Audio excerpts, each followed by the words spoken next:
Hey there, my name is Kelly Dale of Off the Beaded Path. I've got a physical bead store in Forest City, North Carolina, a website at offthebeadedpathbeadstore.com, and I've been here on YouTube for about 11 years.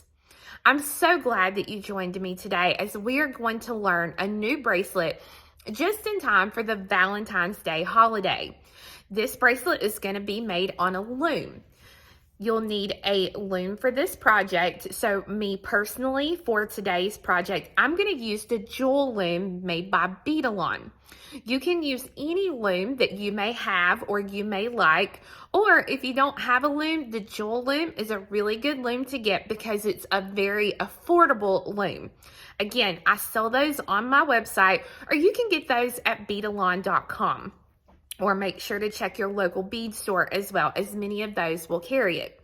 Along with the loom, you're also going to need some 6 or 8 pound fire line, and that's going to depend, the color that you choose, it's going to depend on the color beads that you choose. For me today, I'm using a lot of white beads, so I'm going to use a white thread.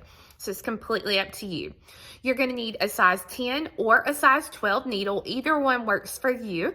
And then a selection of Delica beads. This thing is going to be all made completely with Delicas, size 11s.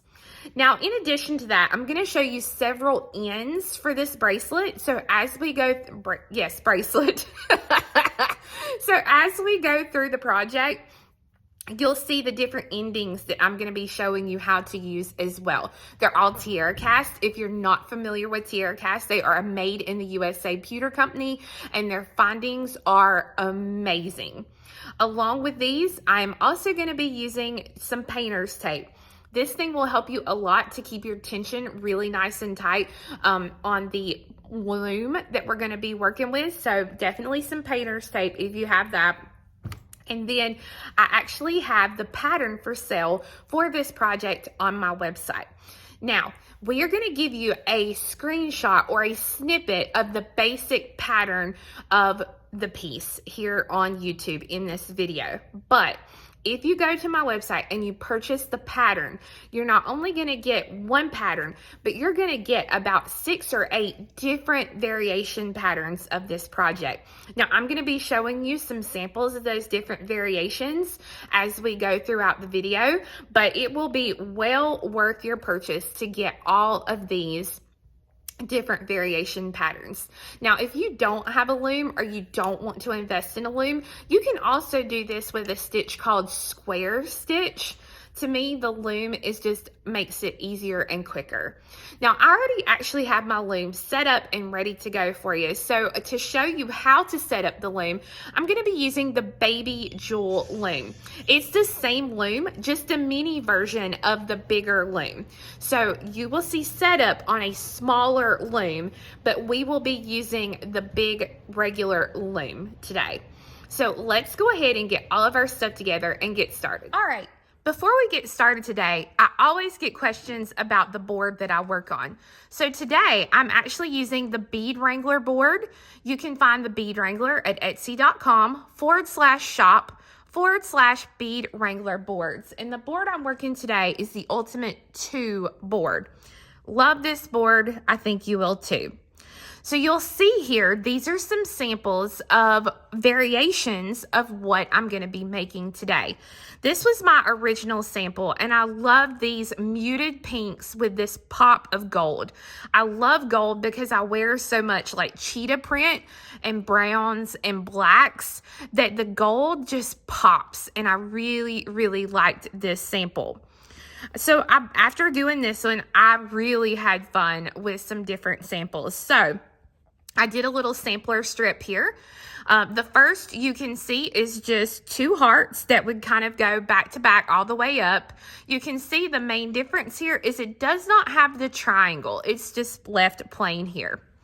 The next version is this beautiful rainbow hearts, and I'll kind of turn it like this so that you can see. So the hearts are rainbow colors with red diamonds on each side, so it's super colorful. Then I really, really liked this version. It's using different color hearts, but you can see that the gold makes this fun diamond pattern. So there was another version. And then another one that you can see here that kind of outlines the hearts. And instead of being plain hearts, it outlines the hearts and gives you some more gold accents there. Which, of course, you know that you could use any colors that you want to for that. So these are just some different variation patterns that you'll receive if you purchase the pattern. The one that I'm going to be working on today is actually a birthstone version. And you can see here that it's going to be a version with 3 hearts that are going to be similar to the hearts on our original ones. The only difference is they're going to be birthstones. So this one is going to be my husband's, mine, and my son's birthstone. So I'm going to actually be using today DB 726. You know I love my gold, so DB 031. The green I'm going to use for peridot is 169. And then the part here for mine, which my birthday is in April, so it's a diamond, I'm going to use 083. It's like a crystal AB color. So those are the colors, again, that I'm going to use today, along with a white. A DB 200 is going to be all the white. So I'm also going to show you, I always get questions about how do I know the length? What do I need to do? I'm going to show you how to start in the middle of your pattern and work your way up or down, and then how to come back and finish out the rest of the other side. So that is what I'm going to do today. I'm going to be using, you could use the fire line, or you can use the dragon thread, whatever really you have on hand or you're used to working with will work. Now, what I do with my loom, you can see here, I've actually taken a Sharpie and I've made marks. This is kind of like a starter mark for me to let me know that this and this are exactly in the same place. So I'm going to come over here and kind of start another one for you so you'll see what I mean. We want to make sure that our piece is completely even when we start. So I'm going to start and I'm going to count 1, 2, 3, 4, 5, 6, 7, 8, 9, 10, 11, 12. So I'm going to keep my finger kind of right here at that one. And I'm going to mark this. So that way I have it there. So then I'll come down here. 1, 2, 3, 4, 5, 6, 7, 8, 9, 10, 11, 12. So right here is 12. So I'm going to put my thumb there, and I've done lost it. 1, 2, 3, 4, 5, 6, 7, 8, 9, 10, 11, 12. So right there. And I'm going to mark it. This will help you tremendously when you are first using a loom like this. I love, love, love working with this loom because it does have each of these little indentions to hold your thread. But this will really help you as a starter as to where you know that you're getting it exactly even and you don't have to worry about it. So when you flip your loom over, whether it's the small loom or the big loom, you'll notice that you have these knobs on the back. So what I'm going to do is I'm going to take my thread and I'm actually going to go ahead and I'm going to tie my thread onto this little knob. Now, I know there's some people out there who are like, holy moly, I got to try to save as much thread as I can. I'm not that person. If you are that person, use some of your painter's tape to tape it down, but wrap it a couple of times because you need it to be secure. When you pull, you don't want it to come out. So be aware of that. So if I look at my pattern, I want to count my vertical lines. So I have 1, 2, 3, 4, 5, 6, 7, 8, 9, 10, 11, 12. So I have 12 vertical lines. So this tells me I need 12 lines going up and down on this little loom here. So I can start anywhere. I'm going to start where we made our little marks just a second ago. So from the back of the loom, where I just tied that on, you can see I'm in that little space there, and I'm going to come across and make sure that the thread goes in that same space. So I know now that this is completely even on each end of the loom. Now I'm going to wrap or anchor the thread around the knob on this side, and then I'm going to come up to the loom, to the top of it, and I'm going to come through the next little indentation there that my thread can go into. And then I'm going to come to that same indentation on this other side. So now I have 2 threads. And again, I'm going to wrap it. And if you did like I did and just flubbed it up, whoop, my watch is fixing to talk to me here. If you flubbed it up, no worries. Just come back and do it again. Okay, so wrap it, bring it up to the next little indentation there, and then across to the next indentation. So you can see now I have 3 threads. Wrap it on the back, and you can see I'm just hooking it there. Come to that next indentation.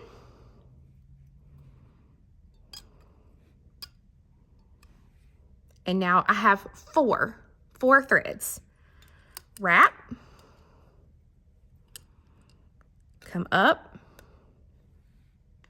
and across. So now I have 5. Wrap. Come up. So that's 6.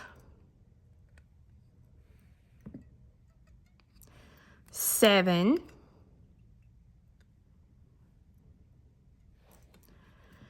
8.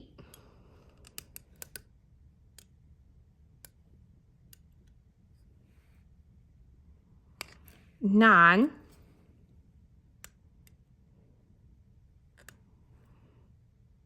Okay, now you can see right here, see I missed that little one right there. So the great thing is I'm just going to kind of keep my thread tight as I pull and come back to that spot that I just skipped and get back into position where I was. So I'm going to hold my thread tight, and then I'm going to count these strings again. I think I had 9. 2, 4, 6, 8, 9. Yes, 9. So now I've got 10,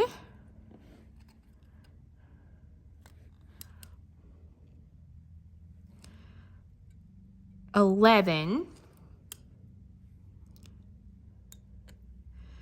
and 12. Okay, and again, you can see there that my thread did not get in that correct spot.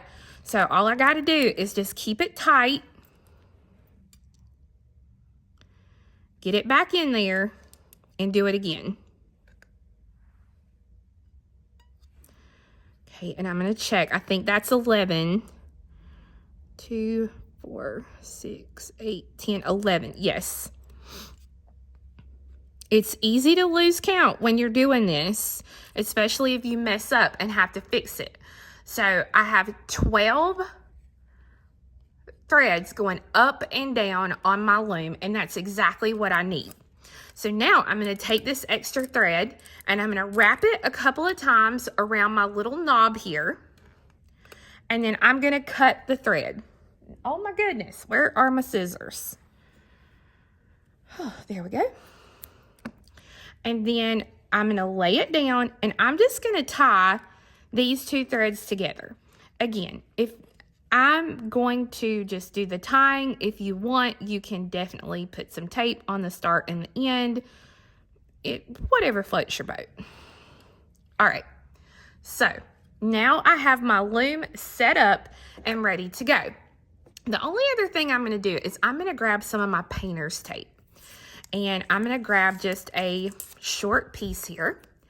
And here on the back, I'm going to do this on both ends. I'm going to come close to where my ridges are here, and I'm going to press and then press that painter's tape down really good. And what this is doing is you hear that? it's making it really, really tight here. All right, so I'm going to do the same thing on the other side. Get myself a piece of tape, come close to those ridges and press down. And this will just help to really make that nice and tight so you don't have to worry about unevenness in those lines that you just made. So I am going to just again press this down and it is set up. I wanted to show you this little contraption that I purchased from Michael's craft store. You can get it online or in the store. I'll put a link to it so that you can find it in the description below. But you don't need this. Believe me, you don't need this. But once I get about halfway through my bracelet, it's a little bit harder for me to get to that other end because, I mean, you can see this is a fairly large loom. So I wanted it to kind of prop up in front of me so it was a little bit easier to use. Now, I'll show you what I did. I kind of did some, what we in the South would call redneck rigging. Or it could just be called inventive rigging, I guess. I took just a regular rubber band here, and I come under this bar. And what I'm going to do is I have put it around a knob and around a knob here. Then I'm going to do the same thing up top. I'm going to come under it, but then I'm just going to kind of come around these little top pegs. So 1 and 2, and this will pretty much keep my loom in place while I work straight up and down because the loom is curved, as you can see here. So this will just kind of keep it upright for me as I work, and I won't have to worry about it.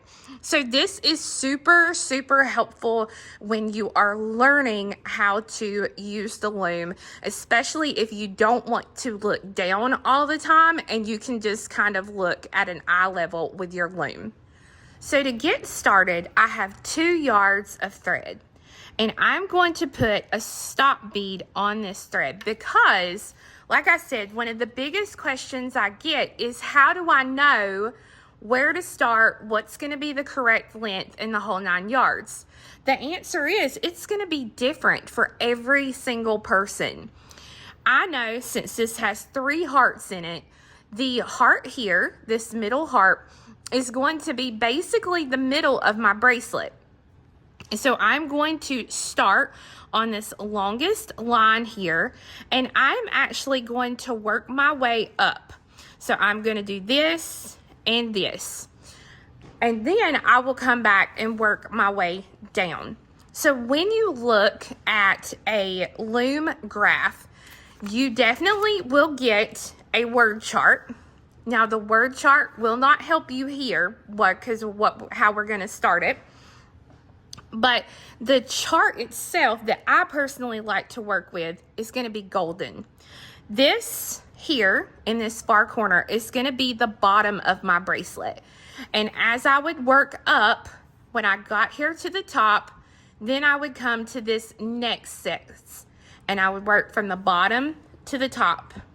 And then once I got to the top here, I would come to the next and work from the bottom to the top. So it works really, really nice when you're doing a 3-column split like this because then you can see what you need. But again, I'm going to start here, so I'm going to start on that longest one. So I'm going to put my stop bead on. So I'm going to pick a gold to be my stop bead. And I'm going to leave myself just about 4 or 5 inches here. And I'm going to go through that bead again, so that, again, it becomes my stop bead, okay? So this longest line that I have here, and I'll grab this so you can see here, is a gold. And then I have 9 of the crystal AB, so 1, 2, 3, 4, 5, 6, 7, 8, 9, and then a gold. Now, if you wish, which I do this because when I get an instant download, I know I can print these out and not worry about it. I'm going to go ahead and mark that row. I will just do that to my whole row. You can also laminate this and use a dry erase marker and mark off each row if you know it's going to be something you're going to make a lot of. That's definitely a possibility as well. So I know that between the words Jewel Loom here, you can see printed there that is between Jewel and Loom. That is the center of this loom. So I'm going to let all the beads fall down to the base here. And then I'm going to come up under the thread. So not under the bar. I never go under the bar. I'm only going under the thread here. So I go under the thread. And I'm going to bring my beads up under the thread. Just like almost any other stitch that we ever do, the first row is the hardest. Once you get the first row done, you're golden. And it's just the same thing over and over and over again. So I'm going to zoom in here just a little bit so you can see just a little bit better here. So I have my beads. You can see here that each bead is between my threads. And then I have my stop bead over here. So now from the top, I'm going to go back through those beads again. And you can see, sometimes you can do this with one pass, and sometimes you might have to stop and go through 1 or 2 beads before you're able to go through more. But the key is we want our bead thread to be underneath, and when we go back, we want it to be on top. So we don't ever want both of our threads to be underneath. We want one thread with beads to be on the bottom, and then when we go back through it, we want that thread to be on the top so that our threads are sandwiched between these 2 threads right here is what we want. And again, I'm starting in the middle of my loom. And I'm going to try to make sure you can use your needle. You can use a awl, whatever you want. But I'm just going to kind of get it here towards the center of the bracelet. And again, I know it's the center because the center is right here between the word Jewel and Loom. Jewel, Loom, right there. Boom. Okay, so that is my first row in place, ready to go. So now we'll look here in the second row that I'm going to is a gold, 4 of my crystal ABs, a gold, 4 crystal AB, and a gold. So when I look at it, I double check gold, 4, gold, 4, gold.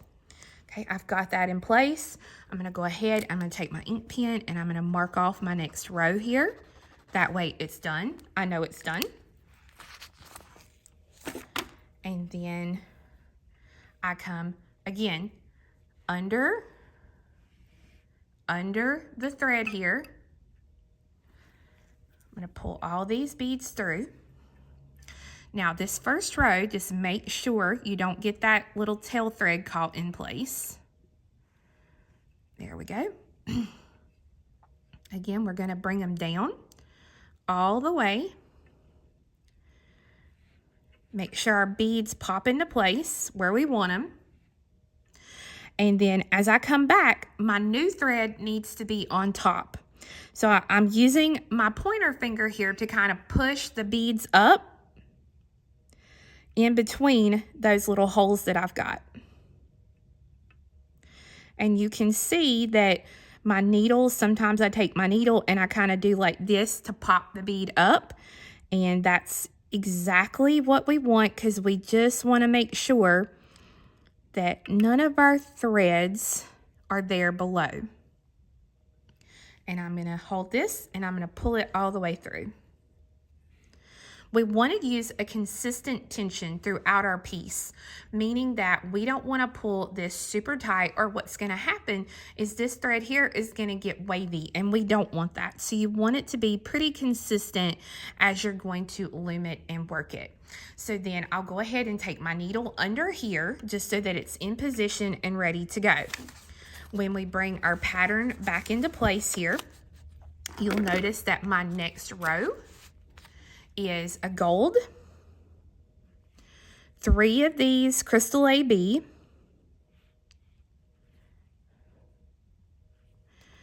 a gold, a crystal AB, a gold, 3 ABs, and a gold. So if you're not a fan of gold, again, use any color you want. If it's a different birthstone, use any color you want, all right? You don't have to use these colors that I'm showing. This is just something that I'm making for myself. So you can kind of see that. And you can see why this would be a good project that not only for Valentine's Day, but for Mother's Day as well. So again, if I push up, use the needle to push up there.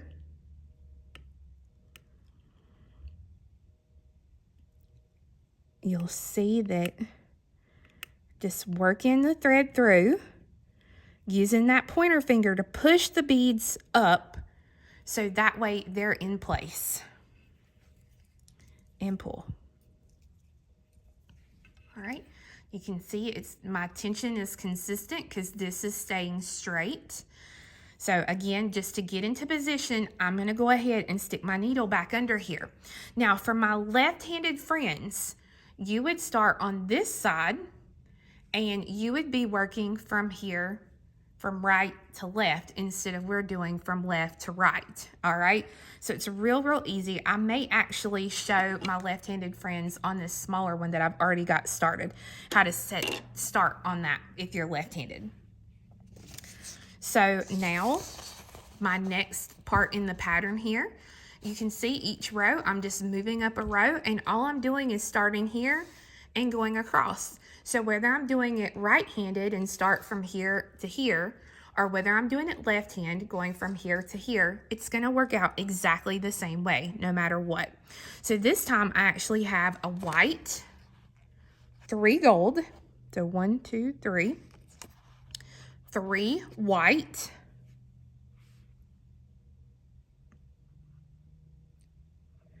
and 3 gold, and a white. So let me get 3 gold and a white, and then I mark off my row. And these bracelets, I should take these bracelets off. So it was an A, or a white, 3 gold, 3 white, 3 gold, and a white.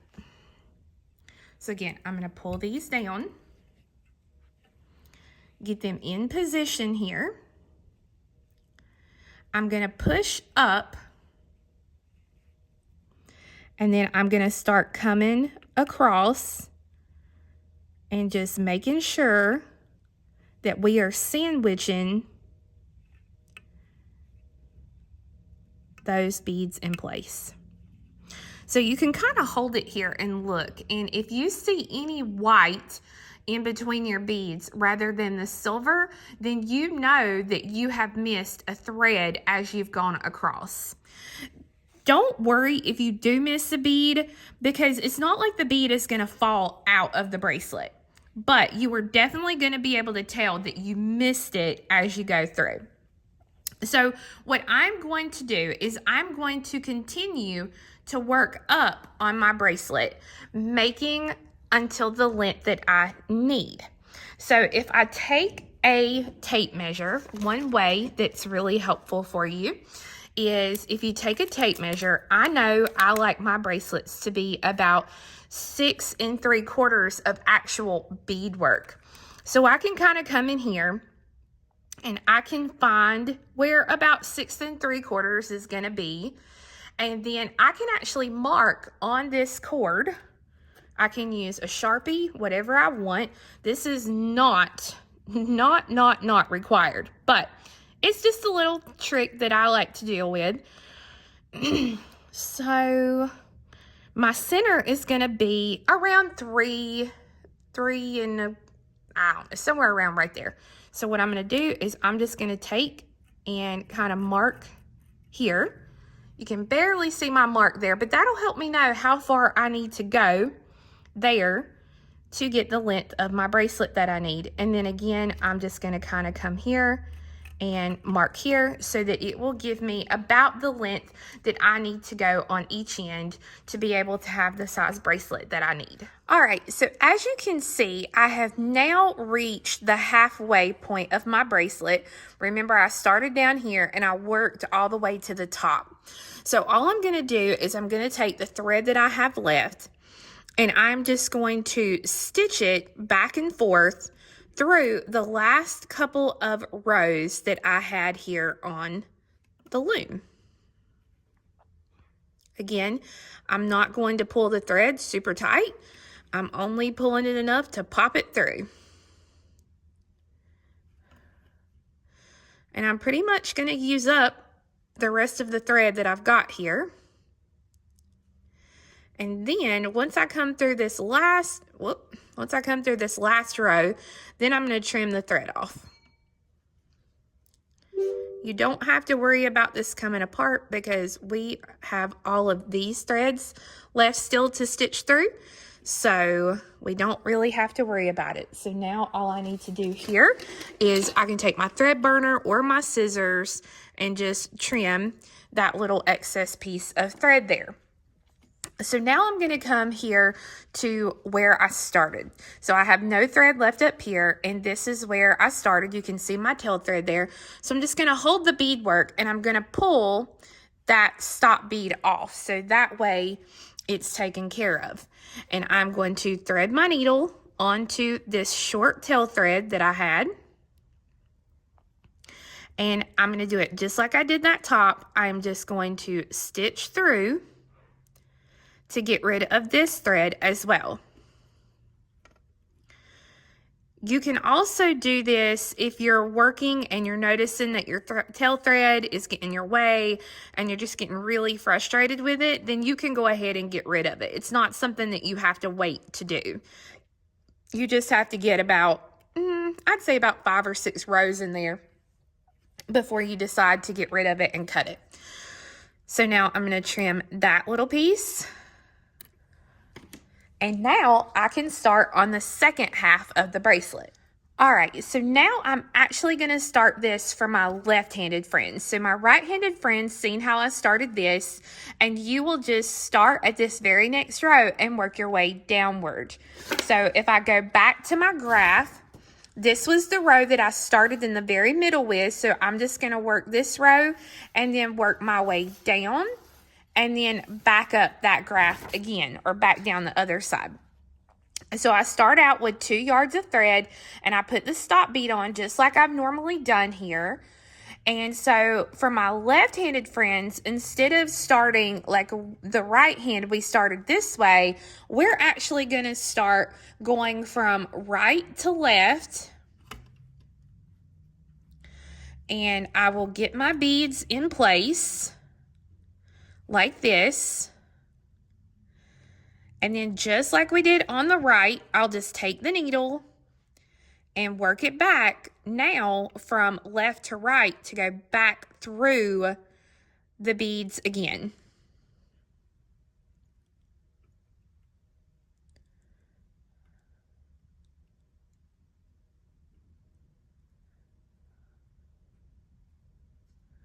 Okay, so just like that. So my stop bead here is actually going to be on the right instead of on the left.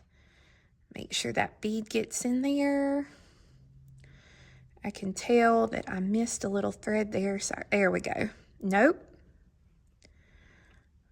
I'm just going to go ahead and pull this through.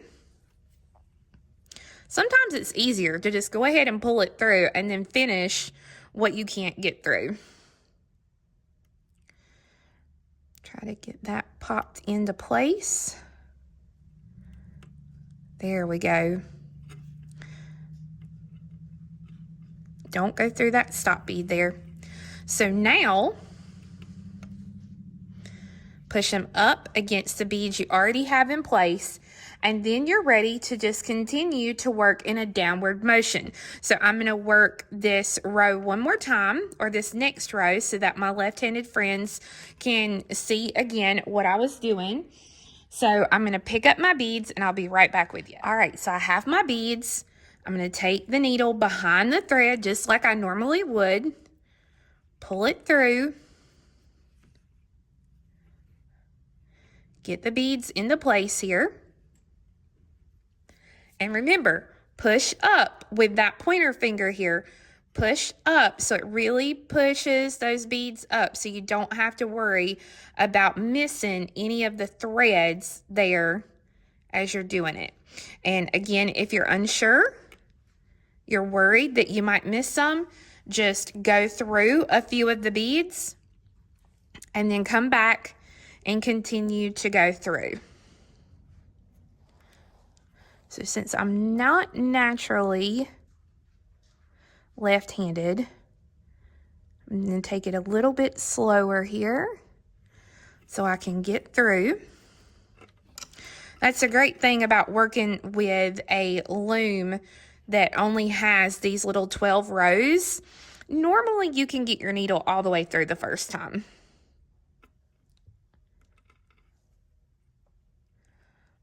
There we go.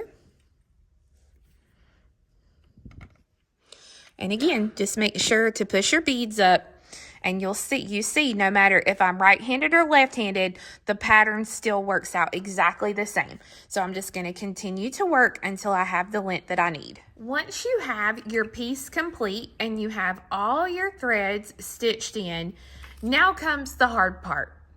And I know that some of you are going to stress like everything about this point. It's okay. So the first thing I'm going to do is I'm going to go through it and I'm going to take my little 2 pieces of tape off. Now I'm just going to kind of tack these somewhere else safe because you can reuse these little pieces. And then I'm going to take my scissors and right here at the little knob, I'm going to cut right across and cut it off. So then on this side, if you can't just pop them out, then just cut it. Go. And you can take a pair of pliers and pull these little pieces out and be done with that. But that leaves you with this. And you'll notice this end, all your little ends are cut. On this end, normally you would have little loops from where it just pulled off. But I had to cut those. So you have 2 ends that are cut. If you had lots of little loops here, you would just simply take your scissors and chop into those loops to get rid of those loops, so that you have the beadwork itself now completely off the loom. And this is a part that a lot of people don't like about loom work, and they use a loom called a Rix loom so that they don't have to deal with all this thread. But the Rix loom has got up to be pretty expensive. So if you want, like I said, a pretty, if you don't do loom a lot, this cheaper loom is going to be your way to go. So I don't mind. I mean, it's 12 threads. I don't mind dealing with it. So what I'm going to do is I'm going to take my thread and I start on the end here. And I'm going to take and thread a needle onto one end. And on this first row, all I'm going to do is I'm going to take this needle and just go through and go through. Okay, so I'm just going to go through a couple of rows. Now, you can get rid of these threads one at a time, cutting them like I did, or you can go ahead and stitch all of them in and then cut. It doesn't matter, whichever one you kind of get to doing and like to doing, you'll figure it out. And so I'm going to do the same thing with this thread. I'm going to go across, so that way it just kind of helps everything stay together and I don't have to worry about anything. And again, just trim that thread. Now I come back to the other side. So I do one side at a time and I just work back and forth, back and forth. After those first 2 threads, those end threads, I do all of the other threads the same way. So right now my thread is coming out here right between the first and second bead. So I go through the next bead,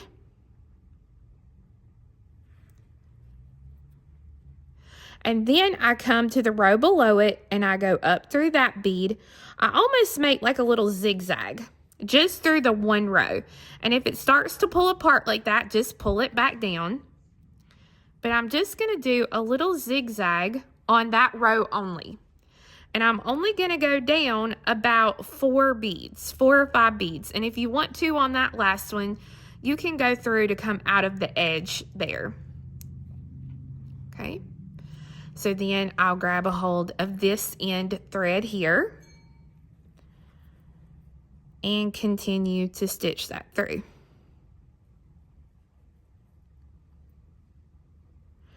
So down here, you can see that I'm coming out between this first and second bead here. So I'm going to go through the second bead and then through the next bead in the row. And the more of these threads you get stitched in, the tighter all of it's going to be, and it's going to, you know, stay really nice and closed. The biggest thing is you don't want to go through all the rows like I did with those first and second threads. You don't want to do that with the whole entire, you know, 12 threads or whatever, because if you do, you're going to get those holes so plugged up, you're not going to be able to get your needle through. So you will just continue doing exactly like I showed you until here I only have 2 threads left on each end. Now, I left these 2 threads to show you that you can add your own clasp if you want to, however you normally would like to do, because you have 2 threads that are centered over the center bead here of our beads of 11. So I could take 1 thread at a time and center my clasp however I wanted to. But what I'm going to take and do on this one is I want to show you how to use some of these tiara cast findings and endings. So what I'm going to do is just stitch through these last couple of beads here, and you'll notice that my thread is pretty tight getting through those beads. That's another reason I like to use these little ends, because it won't require me to have to stitch anything else in too much.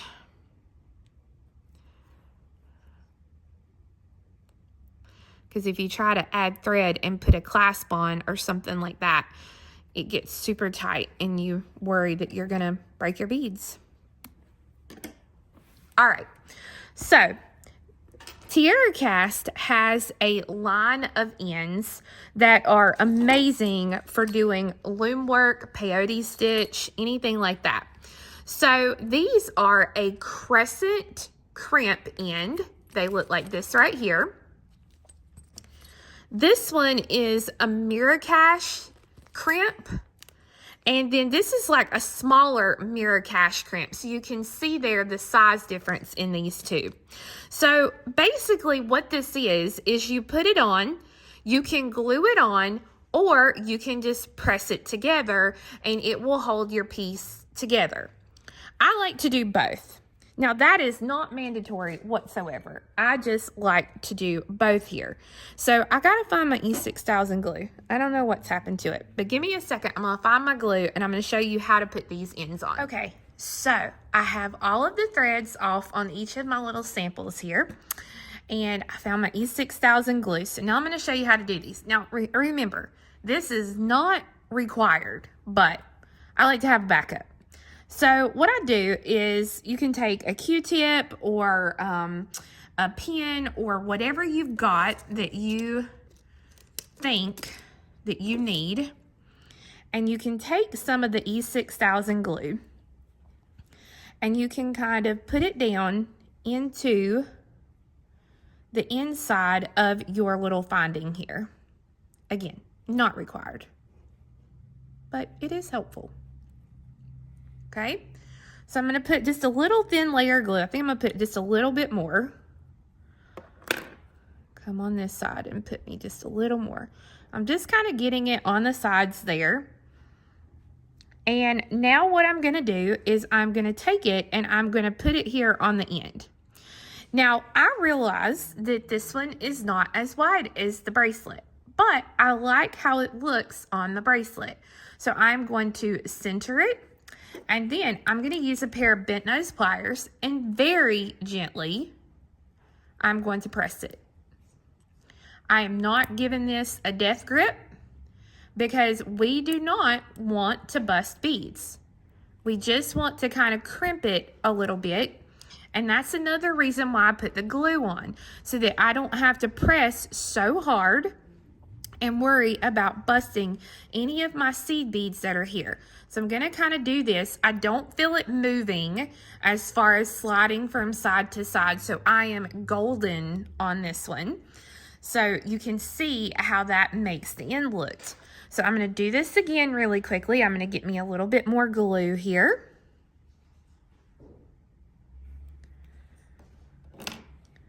I'm going to put it down. I'm going to kind of rub the sides of it and kind of spread it on the inside of this little piece here. And then again, I slide it where I want it to be. I get it centered, and then I'm going to take my bent nose pliers. You can also use nylon jaw pliers and gently press it. Okay, and again, it does not slide. So it's on there. So not only will it be crimped on there, but I'll have that little extra insurance with the E6000 glue once it dries, so that then I can use a jump ring to attach whatever kind of clasp I want. So it's the same way with these larger size ones. I love the details on these. And again, this is the Marrakesh. It comes in, I believe, the silver, the gold, the antique gold. I think it comes in several colors. But again, I'm just going to put some E6000 glue here on the inside. You can see I'm not, not overly filling, just kind of coating the inside a little bit. This one actually fits really, really nice here. You can see on the ends. Again, I'm going to use my bent nose pliers to kind of come right here in the middle and pressed. And then here on each side, very gently pressing to crimp. And again, it's not moving side to side, so it works out great for the ending. And you can see how it just gives the end of your bracelet a totally different look than just using thread and adding your own clasp would do. It just gives it a really, really nice finished end. And I used silver on mine, and of course I've got gold here. I'm not against, it doesn't stress me out to use different colors of metals, but especially since this one's mine. But you can do gold and silver and whatever else you want. So again, really easy to finish off the ends. Just slide it on there, get it centered where you want it, and then use those bent nose pliers to come in and gently press. If you start hearing cracking, like crack, crack, crack, crack, crack, then you have pressed way too tightly, because it just takes a little press to get that done.